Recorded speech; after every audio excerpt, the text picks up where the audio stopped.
Hey guys, welcome back to What the Fat. I have another incredible guest on this week, someone who I originally found on YouTube, and he's been putting out a ton of amazing content, helping so many people really live a ketogenic lifestyle, and that is Logan Delgado. Welcome to the show, my man. Hey, what's going on, everybody? Thank you for having me. Oh man, it's an honor. So I think one of the things that was amazing is when I first was like searching and looking up YouTube, people are like, you need to get more on YouTube when you're talking about keto stuff.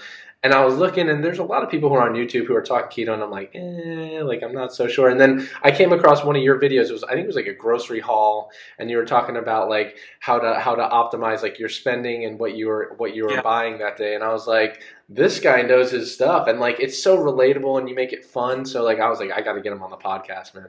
yeah, awesome, man. Yeah, that's one of my most popular. You probably found the Walmart shopping one. Yeah. 50 shop. It's like I still to this day, the video's like almost 3 years old, and I'll still get notifications from like people going to that video and commenting on it. And I'm like, man, people love that video, man. It's powerful, man, and I think one of the most amazing parts is you're so relatable, and you have such an incredible story. So, could you share with everyone that's listening to this? Give them a little bit about your background growing up, and talk a little bit about like what got you into keto and all that stuff.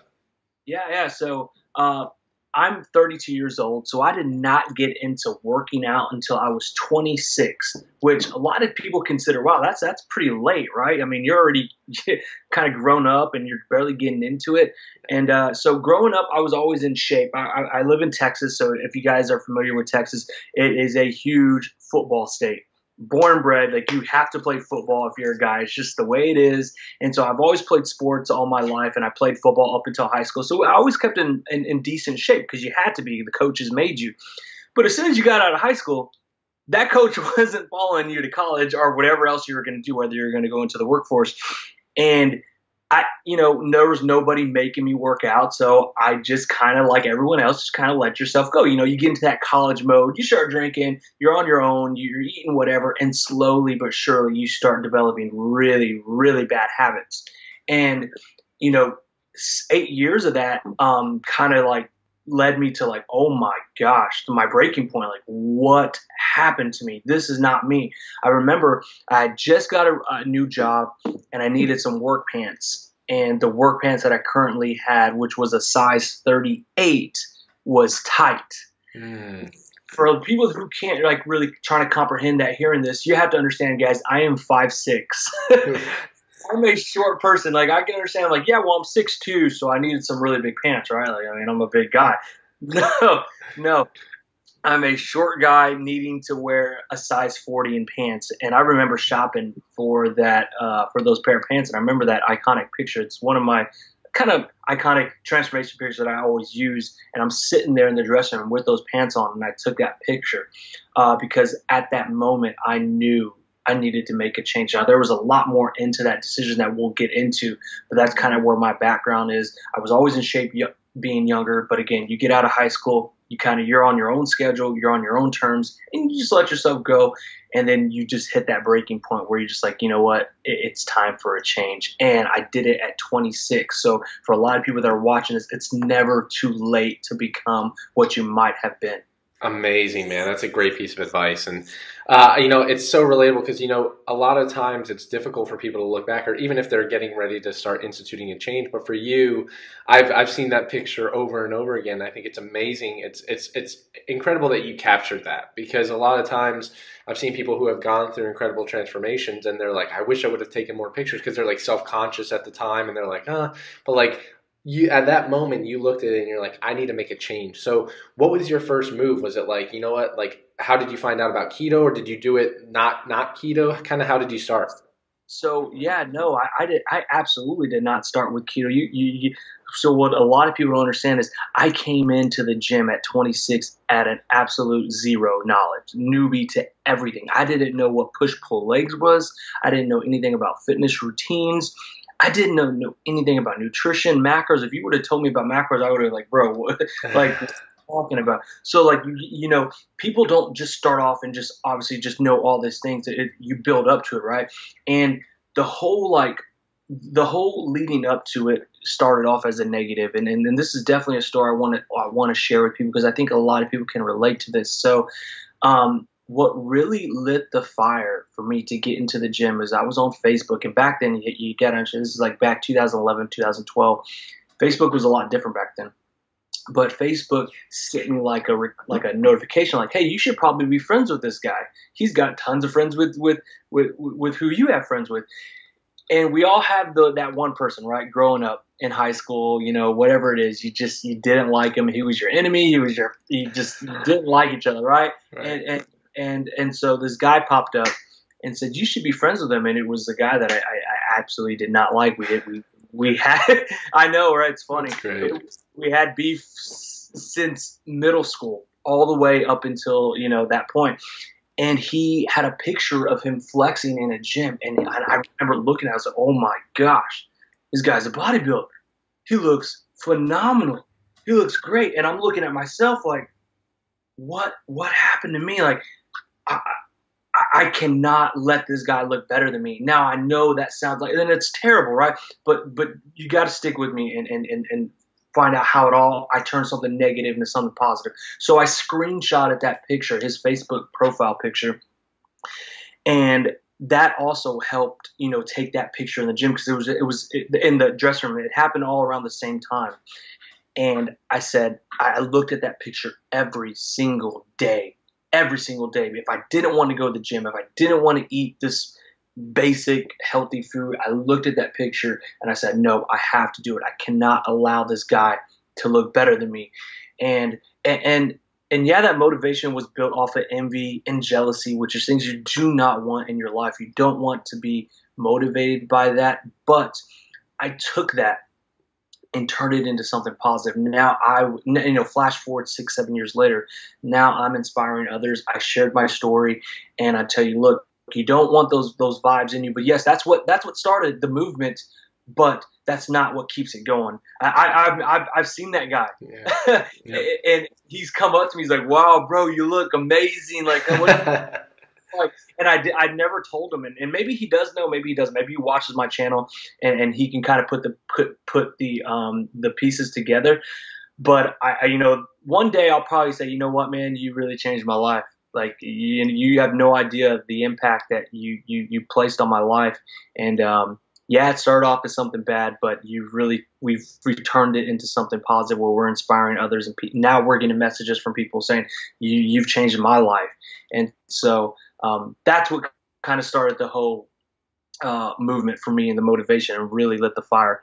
But yeah, no, I definitely did not go into the gym knowing what I was doing. That's amazing, man. And I love that because oftentimes I talk a lot about like life's dictated by perspective, right? And so like you took something and you were like, you know what, I'm envious of this guy, but like you used it to fuel your passion, fuel your ambition. And now you've helped so many people because of that. And we've had experiences in our past where like, of course, studying keto or just even being outside of the box, people try and tear you down, but sometimes like it's for the good. Like you look at that and you're like, you know what, maybe they're doing me a favor because they're pushing me to do something different. They're pushing me to do something better. And it's all about perspective. And that I'm huge on like maintaining positivity. And like, I love that concept of you just like, you use it and then you've completely transformed not only your physique, but your mind, your life, your body, and like helped others along that journey and are such a huge inspiration because of that. Yeah, absolutely, man. It's all that. I'm a huge believer in just always looking at the glass half full and just being positive and grateful. I mean, guys, if you're in America, we have so much to be grateful for. And just also another thing is I have a brother who has cerebral palsy, so he cannot walk. He's got brain developed issues, and so and he's always happy. He's always happy. He's always smiling. And he's one of my biggest inspirations. I know, again, if you guys haven't come to my channel, it's my channel trailer. I talk about him and how he motivates me and how he's always happy. And it's like, you'll have those days where you're sad or you're not motivated, or maybe you're letting something, third world problem, affect your day, right? And you're just like, what am I doing? Like, I got my brother who is just the most happiest person in the world, who's never been able to walk, who's never been able to do things. And here I am, complaining about they put some sugar in my coffee or something. Right. Man, you got to take a step back and just put everything in perspective and be like, you know what? This is not going to ruin my day. I'm not going to let anything ruin my day. We're going to stay positive and stay focused. Going back to that first question that you asked, going into the gym, how did I get into keto? Before that, my eating habits were terrible. They're pretty much like most Americans who don't work out. It was buffets, it was drinking beer, and that was pretty much my routine, right? Fast food. And so getting into the gym, I said, okay, I at least let me cut the buffets out. Let me cut the beer out. And then I got into working out, and it was Anytime Fitness. And when you first start a membership, they put you on like this full body circuit workout, right? I started doing full body, and so naturally, just eliminating the buffet, the beer, and working out helped me lose weight.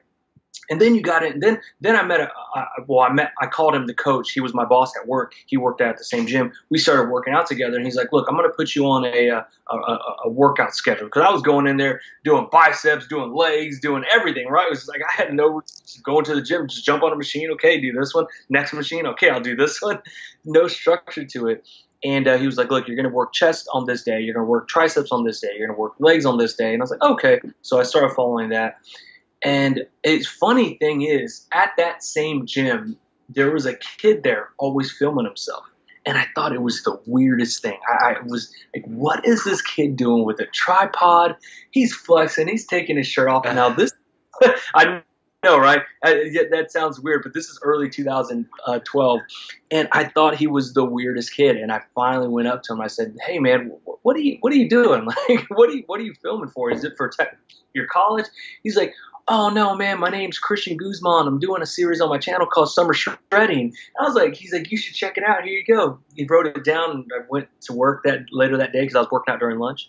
And I looked him up. I was like, oh, Christian Guzman's 5,000 subscribers. Cool, man. I'll check him out. From that moment, exploded. I'm talking, I started watching him, and he was all over Germany and England because he had just got on with Gymshark, and he's traveling the world. And I said, you know what? I have a pretty interesting story. I'm losing weight. I mean, I can relate to people. I want what he has. Like he's traveling the world doing YouTube, and he really inspired me to do YouTube. But I remember I went up to my coach after that because Christian Guzman was shredded back then. Yeah. And I said, Coach, how do I get shredded? Like, I want to get shredded. He said, okay, here you go. Wrote this plan down. Do this. Okay, I'm going to do this. He wrote down on a piece of paper when I eat, what I do, and I said, okay, I'm going to do this. And I did it, right, and I got amazing results. And that's like the iconic transformation picture from the dressing room into the end of the 10 weeks and when he gave me that piece of paper and I did what he said. Later on, he said, you were doing the ketogenic diet. And I said, ketogenic diet? Never heard of it. Not too many people have heard of it back then. Right. And I said, okay. And the plan that he put me on was pretty much intermittent fasting for 16 hours and a standard true ketogenic diet. 80-20 ground beef with cheese and broccoli. It was the most basic plan, but I was going to follow it no matter what because I wanted to reach my goals. So it was pretty much, beef and salmon and intermittent fasting with some HIIT cardio scheduled throughout the week, and I had the most amazing results. So, a lot of people are like, hey, did you just start off with keto? No, I was doing keto before I didn't even know I was doing keto, right? That's hilarious. Coach said, and I made a YouTube video about it, discussing, because people were asking, well, how did you get like this? And I said, well, I just started doing this, and people are like, oh yeah, that's keto. And I remember the views on that video just was just exploded, and I would do regular fitness videos or regular videos no one would watch, right? But I do a video on keto, and it would like triple the numbers, and I said, okay, I'll start making more videos about keto. Well, it slowly morphed into like a keto channel because anytime I did videos about keto, people were like interested, and so that's kind of how my channel developed into keto, and that's how I got into keto. I was doing keto before I even knew anything about keto. Incredible, man. And I want to jump more into like a day in your life in a little bit, but I'm curious because your name, at least on Instagram, is Goodybeats. What is that from? I'm curious. Everything is Goodybeats, guys. Everything. Twitter, Snapchat, Facebook, Instagram, YouTube, everything's Goodybeats. I keep it all. So it's funny.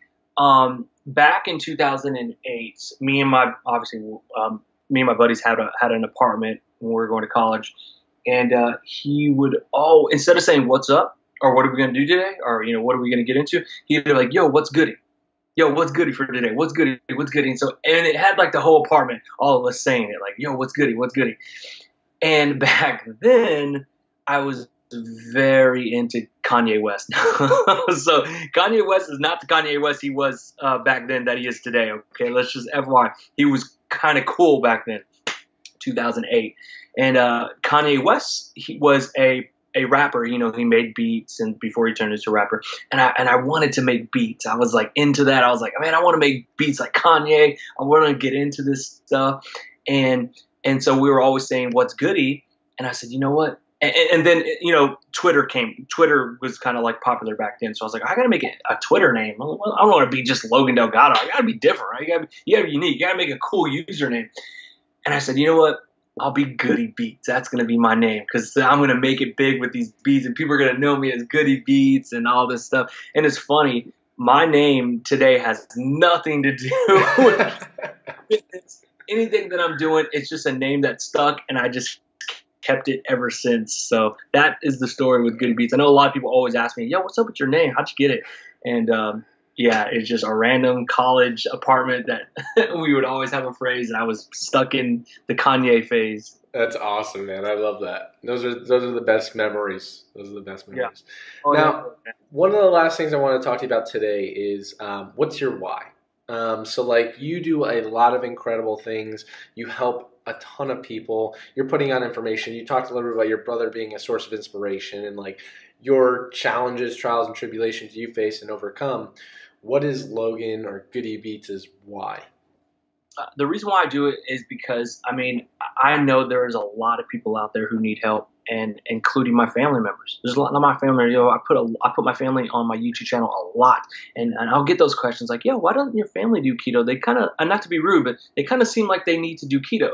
And you know what? They're right. They're right. I think the ketogenic diet would help them tremendously, but they have to make that decision on their own. You cannot force somebody to do something, especially keto. You can't tell someone do keto.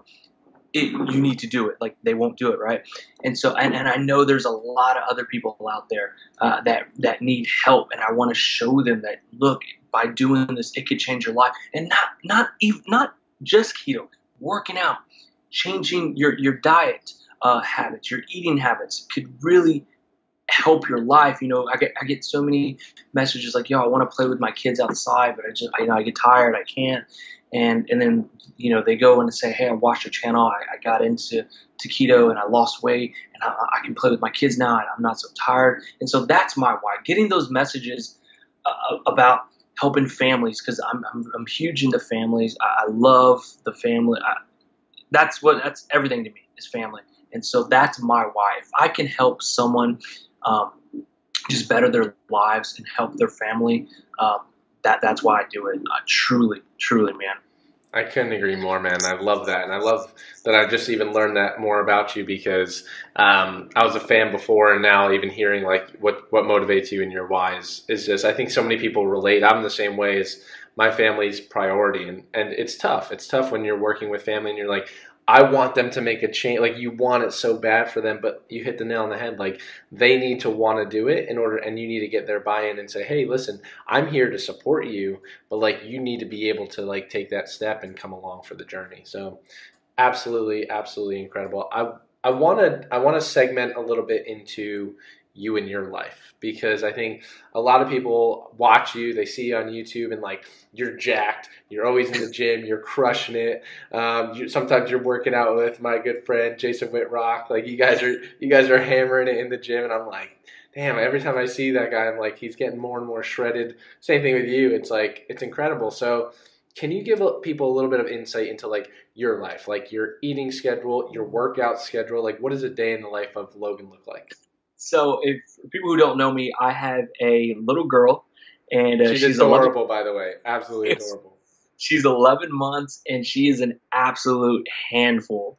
So my daily schedule is I wake up in the morning, you know, get her fed and make sure she's all set for the day. Figure out, you know, is my wife going to watch her that day, or you know, am I going to watch her or whatnot? But you know, for me, eating, I don't wake up hungry, and I know most people like intermittent fast without even knowing they intermittent fast, right? They just get up in the morning and they're like, hey, I'm not hungry, I'm going to eat at lunch. Hey, you're intermittent fasting. I'm what? You're intermittent fasting because you didn't eat till your last meal was like at 9, right? Yeah. And your first meal is not going to be till 1, right? Yeah. Well, then you just intermittent fasted without even knowing it, right? And so I really don't get up in the morning and go directly to eating. Watch my baby, you know, do a little emails and whatnot, and then I'll have my first meal about 1, 2 o'clock.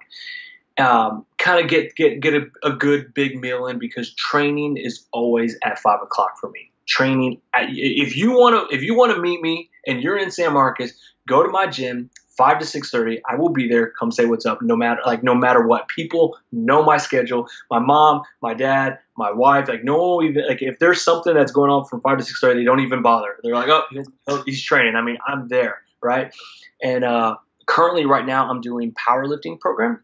I've never got into powerlifting. I think it's something that's very interesting, you know, and the biggest reason why I got into it is because you hear so many people say, hey, you can't get strong on keto. You can't build muscle on keto. And I'm like, okay, let's find out.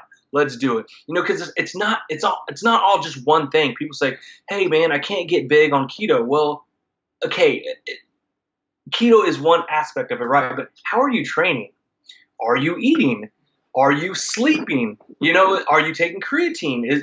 There's so much into it, right? It's not just one thing with keto. It's a whole list of things. So we went out, hired a powerlifting coach. He wrote us out a program, and we are getting strong. Wow. And yeah. So that's kind of like my thing, man. I train from 5 to 6:30. We're doing a powerlifting program right now. Get home and then back with the family. And that's pretty much my day in life routine. But, man, I stay busy with that little girl. She's everywhere. And for a lot of people who don't know this, my wife is currently pregnant right now. Congrats, man. We're having another one in April. And so I've been getting messages like, yo, you're going to have 2 kids under the age of 2, just FYI. And I'm like, I know. It's like, man, YouTube, fitness, keeping your nutrition in place, keeping your wife happy, watching your kid, being a family man, being a husband, being a son. It's a balance, man. It's a balance for sure. Did you guys do a gender reveal yet? Yeah, yes. Yes. We're having another girl. Amazing, man. Amazing. Congrats. The gray hairs are coming. But I will just having, you know, look, like every guy, right? Every guy wants a little boy, right? And nothing wrong with that. I wanted a little boy first, and I had Lo, and I was like, it's a little not gonna say disappointed, but I was like kind of bummed. I was like, I was looking forward to a little boy, but whatever. Lo has changed my whole perspective. Like I love that little girl so much. She is so fun. So for any guy who's listening to this and you're having a baby girl, maybe you're like a little bummed out. Don't be.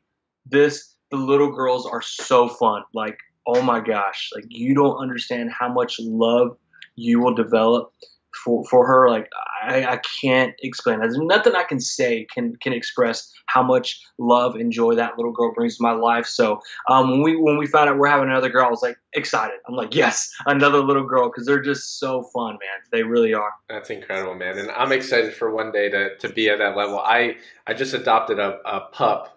He's a tripod. He's only got 3 legs, but he's just been like an absolute game changer in my entire, like you talk about being able to teach you patience. Like it's a whole nother level. And I'm sure even having a kid is like an even another level. But for me, even getting a dog, I was like, man, but like the amount of love, joy, and excitement that they bring into your life, it's absolutely incredible. So I think if she's anything like you, and I know she'll grow up just like you, and I'm sure your wife's just as incredible, is like she's going to be a rock star. She's going to be an absolute rock star. She's going to be born. We joke around. We're like, man, we got to start her YouTube channel soon. Right. She's going to support us. She's going to be the next JoJo. So with your training, you said you train from 5 to 6:30 p.m. When do you typically eat your first meal? It's going to be around lunchtime. It's about 12 o'clock. So like currently you and I are filming this podcast. My time, it's 10:30. As soon as we get off with here, I'm probably going to start prepping my food. And what does it look like? What does that meal look like? Today, like for instance, today is going to be 80-20 ground beef. It's going to be with most likely some, what did we buy? We bought some zucchini, and I'm already on my kind of like keto coffee somewhat. I mean, it's not a true keto coffee, but I put a little bit of butter in there. So I guess people could technically say I'm not fasting, right? Because they're like, oh, what butter's in there? You're having a meal. But that's going to be most likely my first meal of the day. Just, and again, right now, like, so the way I do keto now is completely different from the way I did keto in the beginning, right? And to me, that makes so much sense because I was overweight. I needed to lose weight. And so, of course, I had strict keto, right? Of course, I was eliminating all this artificial sugar. Of course, I was doing all this. I wasn't powerlifting. I was doing high reps, HIIT cardio, long sessions of cardio. The main focus was to lose body fat because I was overweight. And I accomplished that. We lost 70 plus pounds. Amazing. Okay. Thank you. So we did that. It just doesn't make sense for me to stay on that same regimen. I'm not trying to get to 140, 130 pounds. I lost my weight. I look amazing. I look great. I finally reached my goal. Now it's time to build muscle. So now my ketogenic diet is completely different. I up the protein, which a lot of people, I'm sure you've heard it like, yo, your protein's too high. It's going to spill to, it's like, look, man, I'm doing it my way. I'm not saying for you to follow. I'm just saying this is the way I'm doing it, and I'm sharing my experiences with you. So, I up the protein. I also dabbled into CKD, having a refeed day as well, to kind of, on a Sunday, just to build up those glycogen stores, and then having it, having it full for the Monday workout because I take rest days on the weekends. Mm-hmm. And I've experienced with that. So like the way I do keto now is completely different. The protein's really high. It's not your traditional 75, 20%, 5% carbs. It's more in the like 65 to 30 ratio. And so again, I'm a big believer in that. You definitely do need protein to build muscle. Agreed. You need it for recovery. And look, I understand, you got to keep your protein low if you're trying to lose weight. But if you're trying to build muscle, guys, and maybe I'm wrong. I'm not a doctor. I'm not a scientist. But I just believe you need protein. And you're going to need it a little bit higher than your typical standard keto diet if when you're trying to lose body fat. Agreed, man. And I think it's so important. You touched on a great point there. It's so context specific, right? And this is why like people sometimes, like especially even advocates of the ketogenic diet are like, no, you need to be 75, 25 for the rest of your life. And I'm like, no, that's not necessarily true. Like no one's going to be able to stick to that. That's not like sustainable unless you're dealing with some type of therapeutic condition or that's your goal and that you're going into that. But I'm along the same lines as you. Like I'm probably more like 60 to 65%. I'm in ketosis. Intermittent fast, like all of these things contribute. So it's so context specific. And I agree with you. I think a lot of people, we went from like the bodybuilding bro of like eat like 350 grams of protein. And then some people went like the opposite end of the spectrum with keto and are like, you can only have 50 grams a day or else it's going to turn into to candy. And I'm like, no, that's not the case. Like I was like, I'm more worried about people on a ketogenic diet, a well-formulated ketogenic diet, not eating enough protein than I am about people eating too much protein because you're so satiated anyway. You're getting in. It's a very difficult to have gluconeogenesis. It's a very difficult process. So I'm more worried, especially females, and I'm sure you've seen this. Like a lot of females are like they're eating one meal a day. They're having 20 to 30 grams of protein. They're like, my hair's starting to fall out. Keto's the worst thing ever. And I'm like, you're protein deficient. Like, get protein up. Yeah, it's weird how people have made protein the enemy with keto. It just doesn't make sense. But again, and then not only that, I think everybody's protein intake to turn into gluconeogenesis is different, right? It's very like true. You can't compare mine to yours, you know, and let's just say there's someone who's maybe overweight and has never really worked out. And then they're comparing it to mine, who's been training their ass off for 7 years. And you're saying that my protein intake and your protein intake, you know, is the same. Like it's different, right? It's different. Yeah. It's going to turn into, I got more muscle mass on me, so my body can take a little bit more than yours can. Again, I'm a huge believer in just doing it. You know, you got to find what works for you, right? The only way you're going to know is by you doing it. So, you know, when people come up to me like, yo, should I do the ketogenic diet? Yes and no. Maybe you should try it. Does it fit your lifestyle? Try it out. Do you like it? I had great results. Awesome. But you know, it doesn't fit my lifestyle. Okay, no problem. No problem, buddy. There's nothing wrong with that. You got to find a diet that fits your lifestyle. And I'm a huge believer in that, man. I know that keto is not for everybody. Absolutely, hands down, I know it's not. It's just like vegan's not for everybody. Right. Just like carnivore's not for everybody. Just like, you know, it's like there's all these diets, right? You just got to find what works for you. And because if you're doing something that's not sustainable, you're doing something that you're miserable in, trust me, you're not going to like it and you're not going to succeed in it. You're going to end up hating it, and then you're just going to end up just kind of just going down a downward spiral. So find something that works for you. And if it's keto, then make it your own. You know, if you need to have a pizza once a week on a Saturday with your friends, do it. Okay. Right. Life is so short, man. Life is so short to be dictated by a diet. You know, like I would never recommend that someone who's doing keto. You know what? Me and my family always get together on a Saturday and we go to this pizza place and there's really nothing for me to eat, so I'm just not going to go. Please go with your family, spend time with your family. Nobody knows when our time is going to be up on this earth, and how bad would you feel if something happened to your family member and you didn't end up going that weekend because of a diet. Right. Okay. So I really try to put everything in perspective. Go with your family, spend time with your loved ones. Do not let a diet dictate your time with your family. Now, if you are someone who's serious, then prep your food, okay, and take it with you. Exactly. You know, otherwise you need to spend time with your loved ones. Exactly. That stress of you, like even if you were like, you know what, I'm not going to go, or you're freaking out because your friends are going out and you feel like your diet's holding back, that stress alone is going to cause you to have more problems than if you were to actually just go do it. It's is. Yeah, you're gonna spike that. What do you call it? Cortisol. Cortisol, and it's like, oh man, it's crazy. One of the things that I wanted to ask you is, you've been in the keto space for a long time, and you've seen kind of the growth and development, and now it's kind of like exploding. Everywhere you look, people are talking about keto. What is something that you're excited about in the keto space? Like, what's something that you're seeing and you're like, this is great, like it's exciting? I think it's exciting that, you know, now you go to grocery stores and there's keto options. I mean, there never used to be keto options. I'm walking in Walmart and I'm seeing real good foods in there. I'm like, what? Like, I just saw them on, like, I've always seen them on Instagram. Now they're in Walmart. You go to Target and you got Quest Pizza.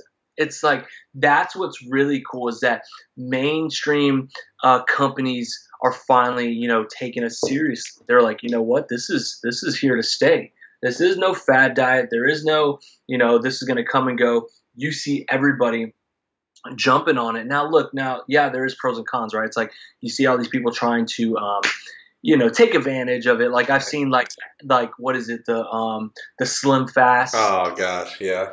Like you see the Slim Fast keto stuff now, and it's like, come on, guys. But it is what it is, and I think that's really cool that now you can go to grocery stores and start seeing all these keto stuff, like sugar-free this, sugar-free that, you know, keto-friendly this, low-carb that. When in 2012, there was none of that. You know, there was no cauliflower pizza. I'm just telling right. You. There was no sugar-free, you know, ketchup and all that stuff. Now, maybe there was, but it was hard to find. But now it's like it's everywhere. Right. That's incredible. I agree. I think there are so many pros and potential cons about it, but ultimately it's up to guys like us and all these people that are like Jason and stuff like that to help filtrate that for people, because a lot of times there's so many incredible things that are coming out, but then we also need to be like, hey, here's someone who's coming out claiming they're keto, but like if we're like, hey, this probably isn't legitimate, it's loaded up with maltitol and sorbitol, and it actually does have like maltodextrin in it, and they're just slapping a keto label on it, and it's like, that's not really keto, people will listen. And so I think it's great that people like you and Jason have this voice to help kind of sift through that noise. Yeah, exactly. So one of the last things I want to do is segment into like a little bit about what you've done in your story. So you've built this incredible community of people who have now watched you, subscribed to the YouTube channel. Like it's fascinating because it's kind of like a awesome reality TV show of like, cool, he's going on a grocery haul, he's working out, he's crushing it. So you talked a little bit earlier about your YouTube channel, what inspired you to start the YouTube channel, you're documenting it. What's that journey been like? Like you document everything kind of like going on throughout your life. What has that been like for you? It's been an absolute roller coaster, man. It really has. And so, when I started the channel, I remember, for anybody who does YouTube or who's thinking about YouTube, let me just tell you, in the beginning, it is going to be tough. It is going to be so hard. YouTube is going to chew you up and try to spit you out, but you need to stick in there. And what I mean by that is that you're going to give so much time, so much effort into these vlogs, these videos, and you're going to get no views, right? And you're kind of like, oh man, is this worth it? Like, I'm putting all this work in. I mean, people don't understand YouTube is like a full-time job. You put so much time into it. It's not just picking up a camera, filming yourself. Trust me, there's so much more into it. And it takes time to grow, but then trust me, you'll get growing. It's like a snowball effect, right? Little by little, and then it goes down that hill and it gets bigger and bigger and bigger. And for me, I remember when I started my YouTube channel, I said, look, please, I just want to get to 5,000 subscribers. That's all I want. If I can get there, I'll never ask for anything. I promise. And then you get there and you're like, okay, what's next? And then you get to 50 and you're like, okay, what's next? I just want to get to 100. If I get to 100, that's it. That's my dream. I want that plaque. And then you get to 100 and you're like, okay, what's next? And you're never satisfied, right? You just always got to keep pushing and keep pushing. But I'll tell you this, starting YouTube, when I first started, remember I had a full-time job. And so there was this really, really hard balance to do YouTube and work. And as the channel, and it was really easy in the beginning because nobody knew me on YouTube, right? It was a very small channel. As the channel started growing, then my job started picking up on it. And then you start getting, your boss comes up to you and says, hey, we see your video you were filming in your office, or you were filming here. I'm like, yeah, what? Well, come on, I'm on my break. What's the problem? And so we started getting a lot of conflicts. I started getting a lot of issues from work because the channel started getting popular, and other coworkers, maybe they're getting jealous, who knows, right? And it started to become a real struggle. People calling me into their office and saying, hey, you can't do this during this time. You can't do this during this time. How long are your lunch breaks? How long? It's like, come on, man. And I got to that point where the channel was really doing really well.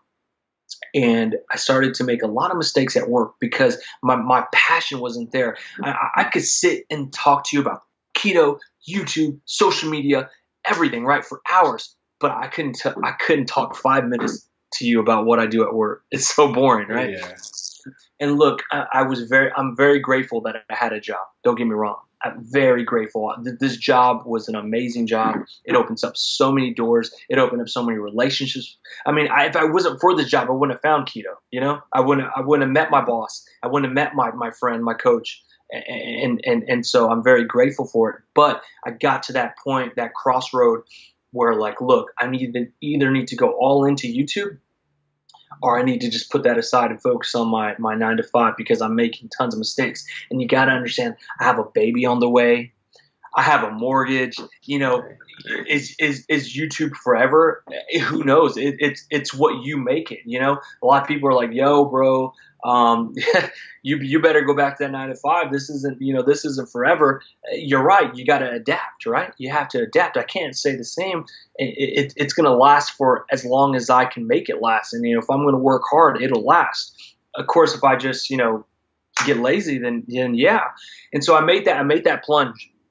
I remember talking to my wife. I said, look, I believe in myself. I know I can do this. I know I can make this happen. You just have to trust me. And you got it, man. And she was like, okay, we get insurance through your job. I'm about to have a baby. You have a 9 to 5. I mean, we have a mortgage. We got bills to pay.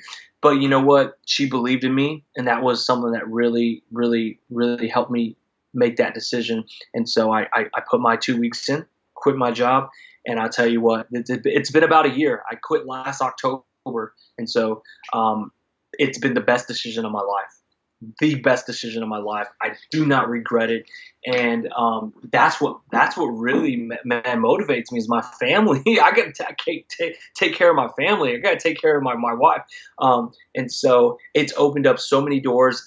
The success from making that decision and all the other doors that it's opened has been amazing. My wife has now been able to quit her job and be a stay-home mom with baby Lo and really get that one-on-one time with her. So it's been great, man. It's been great. We've been blessed, and I have no regrets. Amazing, man. I love hearing that. And kudos to you and congratulations, because I think so many people are stuck in that rut. And I talk about it all the time. Is like people are so, like you talked about it earlier, like we have such a limited, in the grand scheme of things, time on this earth. You never know when that time may come. And like people get up, they go to their 9 to 5, they freaking hate it. They come home, they're miserable now with their family, not because they don't love their family, but because they were miserable at work and they carry that home. And it's just like this vicious cycle. And then they wake up 20 years later and they're like, I just wasted my entire life. And you see these people in like senior citizen homes and they're like, have lived with all this regret. And so like for you to come out and say, you know what, I'm going to take this, and I'm going to say, you know what, this is my passion. My wife believes in me. I believe in myself. Even though I have a ton of responsibilities that are about to drop themselves on my shoulders, I'm going to go all in. And sometimes like they talk about entrepreneurship and like people that are really going after and getting it. It's like the true aspect of an entrepreneur is like when you push them out of the airplane, they have to build a parachute on the way down. Like sometimes that's what it takes for people. Like if they're comfortable and they're like, you know what, this is cool. Like I'm comfortable. They'll never jump out of that plane. But sometimes you just got to jump and be like, all right, let me figure this out. Like I'm going to make it work. Yeah, absolutely, man. And it's tough, right? It is hard. And look, there's people listening to this right now who are doing a 9 to 5, going to their 9 to 5. They're miserable, but they're like, you know what, Ryan, Logan, what can I do? I have a family of 3. I got bills to pay. I got mortgage. I'm the sole provider. I can't just up and quit. The answer I would tell you is like, look, I just didn't up and quit. It took 3 years of grinding on YouTube, social media, building relationships, making connections, networking. So I didn't just up and quit my job. It took 3 years of building. And so what I would tell them is like, look, what is your passion? What would you do if money wasn't an option? If money didn't exist, what would you do? And you say, well, money didn't exist, I wouldn't be doing this. Okay, well, what would you do? Whatever that is, whether it's, it's being a chef, whether, whatever, do that as a hobby, right? And slowly put time in it, craft it, and get to that point where, okay, wow, I'm doing really well. And, get to that point where you're able to leave that 9 to 5. But again, it's not going to happen overnight. And Ryan and I are definitely not telling you, hey, go quit your job and go do something. I'm not saying that. What I'm saying is work on whatever your passion is to get to that point where like, all right, I can finally leave the 9 to 5 and do something that I absolutely love. And I would be doing it whether money was whether I was getting paid or not, because I just love it that much. Exactly right, man. And I tell people that all the time. Like you look at people that work a typical 9 to 5, like that's 8 hours in a day. There's 16 other hours for you to optimize time. And it's like, cool. Even if you're one of the miraculous people that do get 8 hours of sleep a night, there's still 8 other hours in the day to like go after something, pursue your passion, like figure out something that you're truly passionate about, that's mission oriented. And you're like, you know what? I'm being pulled by this. I don't have to push. And I think that's one of the biggest things. And you hit the nail on the head, which I say all the time, is ultimately one of the biggest decisions for anyone that's listening to this is surround yourself with the right people. Follow people like you on social media who are positive, inspiring other people. Connect, build relationships, network, because you never know that one phone call or that one relationship, what that can do. And that can open up an entirely new door that you never knew existed. But if you just stayed in your little bubble and you're like, you know what, I'm afraid to go out, I'm afraid to network, I'm afraid to do this, you would never have those opportunities. So like, encourage people. Network is everything. It's everything. Absolutely is. Man, so what are your current goals? You talked a little bit about powerlifting, like you're getting strong now, you've been shredded, now you're like, you know, I'm going to stay shredded and get strong. Wow, what else, like what else outside of the gym? Like, what are your current goals? Yeah, current goals. So right now we're just focusing on building up some strength. I got some numbers I would like to hit by the end of the year. But again, nothing too crazy, right? Just trying to get stronger and just prove to people that you can get stronger doing keto. It all comes down to, you know, are you eating enough? Are you sleeping enough? What kind of type of training are you doing? And then come January 1st, we're going to do the keto cut again, which this will be season, I believe, 4 of the keto cut. And man, I am looking forward to it because it is going to be the hardest cut of my life because I have never gone into a keto cut series this heavy. Never. Last year I started off at around the 180s. This year I'm going to be going into the keto cut near the 200s. And it is going to be, I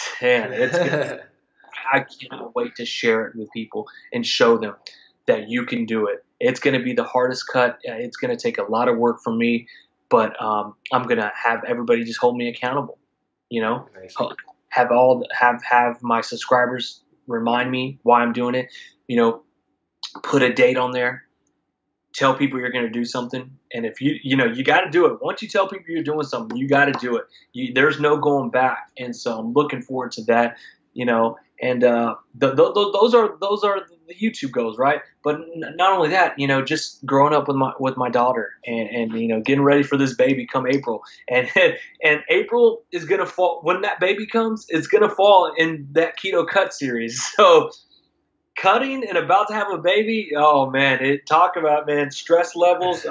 We're going to try to keep the stress as low as possible, but it's going to be fun. It's going to be a challenge, and I'm looking forward to the challenge.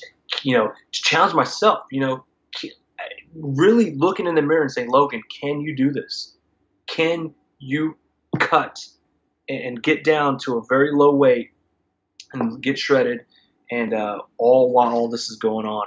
And I'm looking forward to it, and I'm up for the challenge, man. I'm just psyching myself. But up until January 1st, just having fun, man. Just having fun. You know, it's Halloween day, so people who are listening to this, hope you guys have a good Halloween. We got Thanksgiving coming up, and then Christmas, and then you know, just looking forward to the family gatherings and just enjoying life. Love it, man. Well, you know what? Your perspective, not only on keto, but fitness, but just life in general is so inspiring, and I love it. And we definitely got to find a way to collaborate some more because I love your mission, I love your vision and what you're all about. And we could talk later about all different ways that we could figure out a way to team up because I love what you're doing, and I'm super excited for you. I'm super excited to watch you continue to grow and help so many people, and then just your inspiration and attitude about your family is just, it's so relatable. So really appreciate your time. I know you probably have a million and one thing. You're getting ready to eat and go hang out with the little one, but where can people find you? Can you just tell them everywhere? Obviously YouTube, Facebook, Instagram, everything.